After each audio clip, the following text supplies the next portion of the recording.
This is Northwest Reports. I'm Aliha Sayed. I'm popping into this feed to bring you a special bonus episode of It's Not Easy Going Green. A couple months ago, Cascade PBS investigative reporter Brandon Block and I took you to the Tri-Cities to hear from the tribes, conservationists, and farmers who are pushing back against Washington's green energy transition. Then, our friends at Oregon Public Broadcasting published their own investigation in partnership with ProPublica, how the Pacific Northwest's dream of green energy fell apart. Our series focused on land use battles over wind and solar farms. Their investigation focuses on a different but related problem, which is that even if we built all the wind and solar farms anybody could want, there's just not enough grid capacity here in the Northwest to deliver that green energy to people's homes. Here to talk more about that with Brandon are reporters Tony Schick and Monica Samayoa. Tony and Monica, thanks for joining me today. Thank you. Yeah, thanks for having us. I have to say, I kind of kicked myself a little bit when I first read your story because I had recently done all this reporting on permitting and land use fights over renewable energy. And kind of at the end of that reporting, I talked to a few people who were like, you know, permitting is an issue, but it's not the biggest issue. Actually, what you should really be looking into is transmission, because we have all these developers who want to build, but there just isn't capacity in the grid. They can't get hooked up. And I kind of thought, oh, that's kind of interesting, but maybe a little inside baseball. Maybe it's a little technical. I'd have to explain a lot of stuff. So I was kind of like, oh, maybe I'll look into that later. Well, you guys did look into it for Oregon Public Broadcasting. What did you find? Can I just real quick say that as we were looking into transmission, a lot of people said to us, you should also be looking at siting and permitting. But what we found was that, you know, Oregon and Washington are really struggling to bring on new sources of renewable energy. And one of the big reasons for that is the transmission grid to actually get those sources of energy online and moving power from where it's generated to the people that, you know, flip the lights on. That grid is full, largely. Like, there's not room for more energy on it. And so you've got all these projects that want to get built, but they can't. So Oregon and Washington, we kind of have this reputation as climate leaders. Both states have passed laws requiring utilities to switch to 100% clean, renewable electricity over the next 2 decades. But the reality, as you two found, is much less inspiring. How far away are we from that clean energy dream? Well, what we found is that we're ranking near the bottom in the country when it comes on adding renewable energy to our power grid.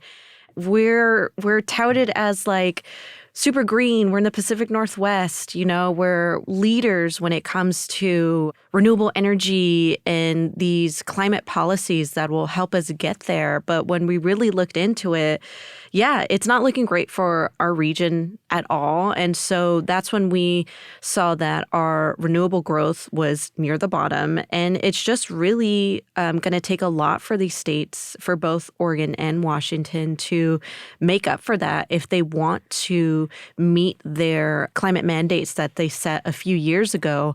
Right now, I'm hearing that our 2030 and our 2035 benchmark, at least in Oregon, we're not going to meet that. And that's reducing our emissions, our greenhouse gas emissions from the burning of fossil fuels. And that's adding more renewable energy like wind and solar onto our grid. I am hearing possibly, you know, if we throw a Hail Mary and we make that 2040 goal, that could happen. But right now, it's just not looking good for either state. I want to zero in on one of the big players here, which is this agency, the Bonneville Power Administration, or BPA. We have sort of a unique grid in the Northwest because it is run by this federal agency. And for a long time, we have enjoyed cheap and pretty clean energy thanks to all the hydropower that the BPA operates. But as you report in this article, at some point, the BPA seemingly just kind of stopped building new transmission lines. What happened there?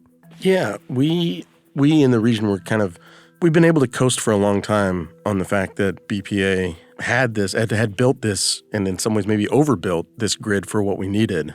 We were able to have, you know, cheap electricity, and it was, you know, largely carbon free because of the hydropower. But BPA has a lot of burdens on it that it didn't have many, many, many years ago when we were first building out energy in the Northwest. It has a massive, massive program that it funds for salmon and fish and wildlife mitigation from the dams. It has significant amounts of debt from various projects over the years, including, attempts at, developing nuclear energy in the 70s, as well as other projects over the years. Keep in mind, it's a federal agency but doesn't get any money from Congress. It's totally self-funded. So any money it's spending on new transmission, ratepayers in the Northwest are going to have to pay for that. And it's an agency that's really dependent on making sure that it keeps those customers. And so it can't be driving them away by taking on all these expensive projects and taking on debt and then sticking people with a bill. And so development of new transmission lines has really slowed, and nobody else has taken that on, even though these lines have a regional importance and are central to the goals of policymakers in Oregon and Washington. Nobody really took the initiative to figure out how to solve the question of how we build more of them. They just kind of, I guess, assumed Bonneville would or left it to Bonneville. Some lawmakers said that they kind of got complacent in thinking Bonneville would do it or just taking for granted what we'd already had. Yeah, some of the lawmakers that you spoke to, they seemed pretty frustrated with the situation and particularly their lack of ability to compel Bonneville to build out these grid upgrades that are so desperately needed. What did local legislators have to say about all this? I read that some of them are actually thinking about now going around Bonneville.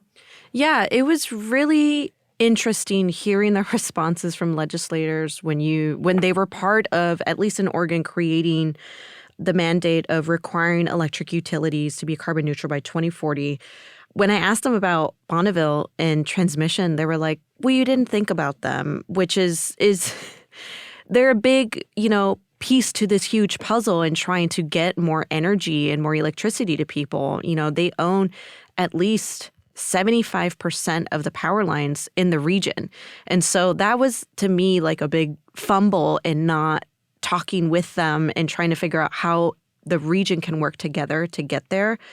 And so it's the other things I was hearing as well is like when they were creating that legislation, they should have made it stronger in terms of, penalizing utilities if they weren't meeting these benchmarks that I talked about for 2030, 2035, or having them, acquire a certain amount of wind or solar energy by these benchmark years to kind of have that, okay, cool, let's figure out how we can do this in the state rather than going out like eastern Montana. I know Portland General Electric last year announced that they are starting to gather or acquire wind from all the way eastern Montana. And so they're also hopping on different transmission lines just to get that coming over here. But overall, legislators, I think they knew they dropped the ball. And so they are right now trying to figure out how that could be mended. And I know that in Oregon and Washington, there was bills that would have created like a transmission authority that would have then hopefully led to joining a regional transmission organization, which basically would be everyone kind of pooling their resources together, working together with a diversity of fossil fuels like coal, oil, natural gas, and then adding in wind, solar, and battery storage all the way down like in California, just to kind of be like, okay, when one region needs a little bit more, we can pull from here and kind of help everyone have the amount of power that they need throughout the day, throughout the week, and even during extreme weather events. There's a pretty shocking statistic in your story about the number of projects that have applied for transmission connection at the BPA. Tell me about that. Yeah, so since 2015, there have been 469 projects that have requested interconnection, which means they have told BPA, we would like to connect to the grid. 469 of those we found one wind or solar project that had actually successfully gotten an agreement to connect out of those. One out of 469? That have put in requests since 2015. Yeah, there have been some that have connected in recent years that put in their requests earlier. It just takes a long time. And what was that one project? It was a solar addition to Wheat Ridge Wind Farm that is supplying power to Portland General Electric. So not a new plant, but an addition to an existing plant. Yes, which might help explain why it was a little easier to bring on board. Now, across the country, people are dealing with these backlogs, and there's a large number of projects that are kind of speculative. So 70-some% of projects withdraw all over the country. And so that aspect of it is not unique to Bonneville. But the small number of projects that have been able to actually successfully interconnect does stand out in the Northwest and is a product of how little transmission availability there is and how much we in the Northwest struggle to find ways to pay for the upgrades that other regions have been able to figure out a little bit better. So we've been talking a lot about the Bonneville Power Administration. I should say we reached out to them for comment. They did not get back to us. Tony, did you get a chance to talk with them? What did they say? And did they have a response to your reporting? Yeah. Bonneville says that, even though it is a large operator of the grid, it is not the only one, and it's not the only player involved here. The other thing is that Bonneville says that this is to be expected, this situation of all of this big bottleneck of projects trying to get online is to be expected when you have a surge in new applications for renewable energy projects, and you have a grid that's pretty much maxed out, and it's going to, no matter how you approach it, it's going to be really costly to upgrade that.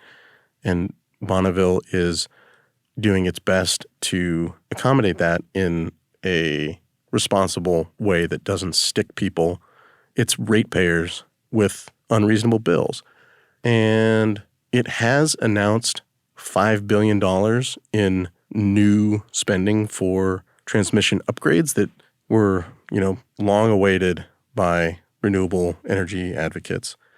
And the issue is that Bonneville has also been hit by staff reductions under this administration through cuts and also just through attrition of, people who were in the federal government because it was stable and they liked the work, but have maybe now reevaluated that given that things are not quite as certain as they used to be. So Bonneville was already understaffed for the job that it was given. And that's only gotten worse. And so there's a lot of uncertainty around whether they're going to be able to deliver on what they're hoping to deliver in terms of these upgrades and investments in the grid.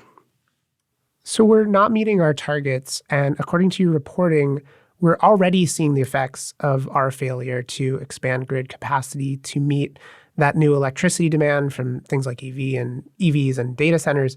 You write about a snowstorm in January 2024 when prices surged to 18 times their normal levels. Are we at risk of blackouts in the Northwest? That's what we're hearing from some environmental advocates, is that as there's an increase in the demand of electrification in our households, EVs, and then what we haven't talked about yet are data centers, right? Because they are also pulling a lot of energy. It's possible that we could start seeing blackouts in the Pacific Northwest. And, I don't want to put any timeline to it, but it is. If we're not going to address our transmission issue, if we're not going to add more renewable energy to our grid, then, one of the things that an environmental advocate said is that we're just going to have to start making some really tough choices on the availability of electricity and just who gets to benefit from that. So it's what I'm hearing is yes. But, there are things that we can do now to kind of help avoid that. One of the most fascinating parts about your story was seeing that other states and parts of the country are actually much further ahead in their renewable transition, and it's not the states you would expect. Can you tell me about that? Yeah. Texas, which is known for oil and gas, has added more wind and solar than any other state, like far and away. Many other red states that don't have, renewable mandates or are positioning themselves as climate champions, the way that Oregon and Washington are, many of them have been adding a lot more in terms of renewable energy. Iowa, Kansas, Oklahoma, North and South Dakota have all had more growth in renewable energy than Oregon and Washington have. And there are a few different reasons for that. In some places, it's availability of resources. Texas has a lot of available resources. Some of those Midwestern states are very windy. But it's not entirely that. There are studies that examine the wind potential. Like if you built all the wind capacity that you possibly could, what is the potential for wind energy? And in Oregon and Iowa, it's pretty close when you also account for offshore wind. And Iowa has built something like 4 times the actual wind generating capacity of Oregon. Some people will say, well, that's land use and regulations. We have more regulations here, and it's harder to build things. And there's definitely some truth to that, as I think you found. But there are also states that have a pretty high regulatory burden, like California, that have added a significant amount of renewable energy. One of the things that's different about those Midwest states is how they expand the grid and how people buy and sell wholesale energy that makes it easier or maybe less risky for people to bring renewable sources of energy online. Okay, last question here. You've both spent a lot of time reporting on energy issues. What sticks out to you about this topic, or what keeps you coming back for more? I love talking about energy, so I'm always going to be very interested in this topic. I think for me, when I first joined this beat 6 years ago, I knew that in the 2020s up to 2030 was going to be a very important decade in terms of our renewable energy transition to see if we are going to meet our goals. And right now we're watching, I'm seeing that play out as I don't think we are. And so that's what keeps me super interested in trying to figure out, okay, so what are some of the solutions or what are the issues now, which right now, as all three of us have pointed out, transmission, siting, land use. These are like the 3 things that are really hard and permitting to kind of get transmission going. And so my thinking now is moving forward is what are lawmakers going to do to improve that and what's that going to look like? But then I'm also thinking about, local opposition and people that don't want this bill. And a big example would be the floating offshore wind in Southern Oregon, which was almost set to go. I mean, we were 2 weeks away from an auction for that area, and developers dropped out. And so that could have been another resource for the region to generate more electricity. And so that's off the table. And now we know that the current administration is also axing that across the country. And so I'm going to be very curious to see what the state and the region are going to do to increase our renewable sources, or if we're going to see more fossil fuel use instead. Well, we've got our work cut out for us, it sounds like. Fascinating stuff. Tony and Monica, thanks so much for joining me today. Thank you. Thank you.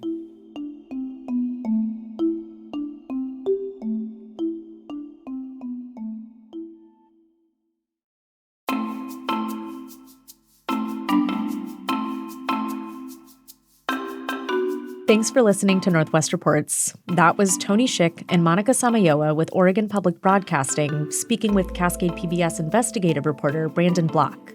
You can read their article, How the Pacific Northwest's Dream of Green Energy Fell Apart, at opb.org. It was produced in partnership with ProPublica. You can also find links to their work in the show notes. This episode of Northwest Reports was produced by Sarah Bernard and me, Maliha Sayed. The story editor was Ryan Famuliner. Our executive producer is Sarah Menzies.